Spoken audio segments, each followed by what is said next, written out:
Alors, on se plonge aujourd'hui dans une déclaration qui, en surface, a l'air de rien. Vraiment une simple communication sportive. On a un jeune footballeur, Hassan Diao, qui est de retour dans le groupe pour un gros match contre l'Inter. Oui, du classique, quoi. Exactement. Sauf que son entraîneur, Cesc Fabregas, il prend la parole et là, tout à coup, on n'est plus du tout sur le terrain. On est dans la tête d'un gamin, au milieu d'un tourbillon de pression, de psychologie. C'est un sacré sac de nœuds en coulisses, on dirait. C'est tout à fait ça.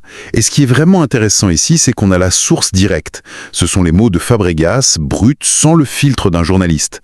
C'est une porte ouverte sur la gestion humaine d'un talent, en fait. Alors voilà, c'est notre mission. On va essayer de déchiffrer ce qui se joue vraiment. D'abord, on va s'attaquer à ces fameuses pressions extérieures que Fabregas mentionne. D'où ça vient, de quoi on parle. D'accord. Ensuite, on verra le portrait assez complexe qu'il dresse du joueur lui-même. C'est un mélange de force et de fragilité. Et enfin, on décortiquera son plan de sortie de crise. Ça vous va ? Parfait. Allons-y. Bon, alors plongeons directement dedans. Fabregas lâche cette phrase, je cite, « Il y a tellement de choses qui lui passent par la tête, tellement de choses qui viennent de l'autre côté, du Sénégal, tellement de pression extérieure qui lui donne le tournis. » Le mot qui me frappe, c'est « tournis ». Oui. Ce n'est pas juste il est sous pression, c'est... Une perte de repère, un vertige. On imagine le jeune complètement dépassé. C'est une image très très forte. Et très bien choisi, je trouve. Le tournis a évoqué quelque chose qui l'arrache à son centre de gravité, qui est censé être le club, le terrain. Et Fabregas, il ne laisse aucun doute, il nomme le Sénégal. Oui, explicitement. Si on ajoute à ça le fait qu'il souligne que Diao est très jeune, le puzzle s'assemble assez vite. On est en plein dans le dilemme classique du joueur binational. On pense tout de suite à ça, oui. La sélection nationale, l'Espagne ou le Sénégal. Mais... est-ce qu'on est sûr que ce n'est que ça ? Parce qu'il parle aussi d'autres intérêts qui n'ont rien à voir avec notre championnat, avec notre club. Ça pourrait être un agent, un pré-contrat signé ailleurs, non ? C'est une excellente remarque. Et vous avez raison, il ne faut jamais écarter cette piste, surtout avec un jeune talent, un agent qui souffle sur les braises. Mais là, le contexte pointe quand même massivement vers la sélection. Quand il dit des intérêts qui n'ont rien à voir avec notre club, une sélection nationale, ça correspond parfaitement. Ah ouais, c'est pas un concurrent direct. Exactement.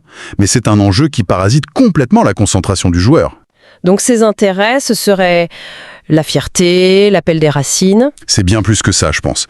Il faut imaginer, il y a la famille, peut-être des parents qui rêvent de le voir porter le maillot du Sénégal, il y a la pression de toute une communauté, les réseaux sociaux qui s'enflamment. C'est une charge émotionnelle et identitaire qui est colossale pour un jeune homme. Ce n'est pas juste un choix de carrière, en fait. On a Fabregas qui se positionne. Et son attitude est intéressante. Il pointe la situation du doigt, mais il ajoute tout de suite « et je le comprends ». C'est de la pure com pour protéger son club ou il y a une vraie empathie, selon vous ? Je pense que c'est un mélange très très habile des deux. C'est un coup de maître en management, si vous voulez. D'un côté, oui, c'est de la communication, en disant « je le comprends ». Il dédramatise publiquement, il refuse de créer un conflit ouvert avec son joueur. Il se montre comme un allié. Voilà. Mais je crois qu'il y a aussi une part de sincérité. Fabregas, il a été un jeune prodige. La pression stratosphérique, il a connu ça très très tôt. Il sait de quoi il parle. Il a connu la pression, mais peut-être pas ce déchirement culturel précisément. Pas au même degré, c'est vrai. Mais il sait ce que c'est d'avoir le monde entier qui vous regarde. Et donc, en adoptant cette posture, il fait plusieurs choses. 1. Il valide la souffrance du joueur. C'est essentiel pour la confiance. Et 2, il positionne le club comme une structure de soutien. Remarquez, il dit « c'est quelque chose que nous devons gérer ». Ah oui, le « nous ». Le « nous » est fondamental. Ce n'est pas le problème d'Hassan, c'est notre défi commun. Le club n'est plus victime, il est acteur. C'est très fort. Un acteur qui accompagne. Mais un acteur qui a quand même froissé le joueur. C'est ça qui est fou. Et qui nous amène à la psychologie de Diao Fabregas. Fabregas admet, noir sur blanc, que le joueur a été un peu contrarié par mes commentaires. Comment il peut se présenter en soutien et en même temps dire ça ? C'est là qu'on touche au cœur du réacteur. C'est une fenêtre incroyable sur la réalité du management. On n'est pas dans le monde des bisounours. Fabregas est un manager, son but c'est la performance. Il nous le dit lui-même. Il lui a brièvement parlé pour qu'il prenne une décision. On imagine le ton de la conversation brève. Oui. Ça n'a pas dû être une discussion très douce. Plutôt, bon, maintenant il faut choisir, on a besoin de toi à 100%. Exactement. Il y a eu un moment où le manager a dû, en privé, taper du poing sur la table. Pour le bien du collectif. Une pression qui, manifestement, a été mal vécue par un joueur déjà perdu dans son tournis. Et le fait que Fabregas l'admette publiquement, c'est ça qui est surprenant. Mais pourquoi le dire alors? Pour être transparent? C'est risqué, non? Je pense qu'il y a plusieurs raisons. D'abord, peut-être que l'info a déjà fuité. En le disant lui-même, il contrôle le narratif. Il ne subit pas la rumeur. Il prend les devants. C'est ça. Et regardez comment il le fait. Il dit « il a été contrarié », puis il enchaîne direct avec « car je le comprends aussi et je ne veux pas le mettre dans une situation difficile ». C'est une façon de dire « oui, je l'ai secoué, c'était mon rôle, mais je comprends sa réaction, c'est mon rôle d'humain ». Il reconnaît la friction tout en la désamorçant. C'est brillant. Il joue vraiment sur les deux tableaux. Et il y a cette autre contradiction. D'un côté, il dit voir le joueur très bien, l'esprit tranquille et très motivé. Oui. Et juste après, il glisse « il a un peu souffert, c'est vrai ». Ça, c'est le discours classique pour les médias, non? Tout va bien, mais quand même. C'est la dualité permanente du communicant. Le message, il est motivé, c'est pour l'extérieur, les fans, les adversaires. Mais l'ajout, il a un peu souffert, c'est pour d'autres oreilles. C'est un message au joueur lui-même, peut-être. En partie, oui. C'est comme lui dire « je sais que ce n'est pas simple, je ne suis pas dupe ». Ça rend sa communication crédible. S'il avait juste dit « tout va bien », personne ne l'aurait cru. C'est une danse très délicate, en effet. Il termine d'ailleurs ce passage avec une phrase qui sonne presque comme une conclusion privée. « Il connaît très bien mon opinion et nous verrons ce qui se passera. » Voilà. Il connaît mon opinion, ça veut dire « je lui ai dit, sans détour, ce que le club attend ». Une décision rapide. Probablement. Mais le « nous verrons ce qui se passera » lui redonne, en apparence, le contrôle. C'est dire « la balle est dans ton camp, mais tu sais où je me situe ». C'est une pression indirecte, mais très, très claire. Donc, on a ce joueur perdu. Un coach qui essaye de le protéger tout en le secouant. Un vrai casse-tête. Et face à ça, Fabregas y propose une sortie. Exactement. Et face à un problème aussi complexe et émotionnel, la meilleure stratégie, c'est de le simplifier, de le séquencer. Et c'est précisément ce qu'il fait. Et sa feuille de route, elle est d'une simplicité redoutable. Étape 1. Le terrain. Tout de suite. Je le cite, « Le plus important, c'est qu'il revienne avec nous contre l'Inter ce samedi. Il pourrait être un atout précieux. » C'est ça. Et étape 2, l'échéance.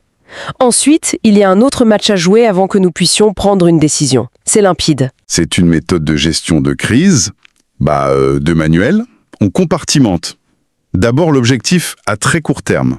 On crée une bulle de concentration. Pendant une semaine, tu n'es plus le gamin tiraillé, tu es notre atout précieux pour battre l'Inter. Le choix des mots est, encore une fois, essentiel. Atout précieux, c'est pour le revaloriser. Pour le raccrocher au club en lui disant « on compte sur toi ». C'est exactement ça, c'est du renforcement positif. Après avoir admis qu'il a souffert et été contrarié, il lui redonne son statut, sa valeur. C'est une manière de lui dire « oublie le tournis pendant 90 minutes. Rappelle-toi pourquoi tu es là. Pour jouer au foot, c'est ton refuge. » C'est presque un ultimatum déguisé en câlin. On peut le voir comme ça, oui.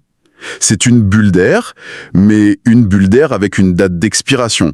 Et c'est la deuxième partie de sa phrase qui est la plus révélatrice. Quand il dit « avant que nous puissions prendre une décision, le pronom « nous » est la clé de tout. Il ne dit pas avant qu'il puisse prendre sa décision. Non. Et ça change absolument tout. Avant qu'il prenne sa décision, ça aurait voulu dire que le club attend passivement. Avant que nous puissions prendre une décision, ça implique que le club est partie prenante. Ça sous-entend que si la situation n'est pas clarifiée par le joueur après ces 2 matchs, le club, lui, agira.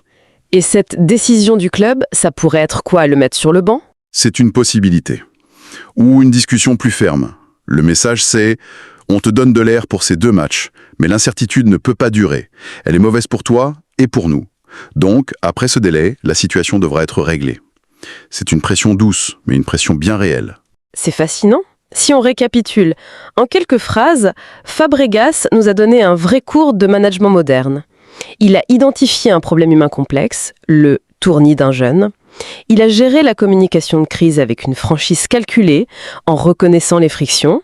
Et il a mis en place une stratégie en 2 temps. Isoler le sportif et fixer une échéance. Absolument. Et ce qui me marque le plus, c'est la transformation du rôle de l'entraîneur. On est à des années-lumière du coach en survêtement. Ce qu'on voit ici, ce n'est plus seulement un coach, c'est un PDG de l'humain. Il doit être psychologue, communicant, stratège. La situation d'Hassane Diao, ce n'est pas une anecdote, c'est un symptôme parfait des défis du sport aujourd'hui. Et tout ça nous laisse avec une zone d'ombre immense. On a analysé en détail la perspective du coach, on a décrypté sa stratégie, ses mots, mais tout ça c'est basé sur ce qu'il observe, ce qu'il interprète. La vraie question demeure, que se passe-t-il, mais alors vraiment, dans la tête de ce jeune homme? C'est le point aveugle de notre analyse, oui. Quelles sont concrètement ces choses qui le font vaciller? La voix de son père? La peur de décevoir? Ça, l'entraîneur ne peut que le deviner. Comment on se sent, intimement, quand on est à la fois décrit comme un atout précieux et en même temps comme quelqu'un qui a un peu souffert, en partie à cause de la pression de ceux qui comptent sur vous. C'est une solitude que personne, au fond, ne peut vraiment partager. Et c'est sans doute là que se cache la véritable histoire.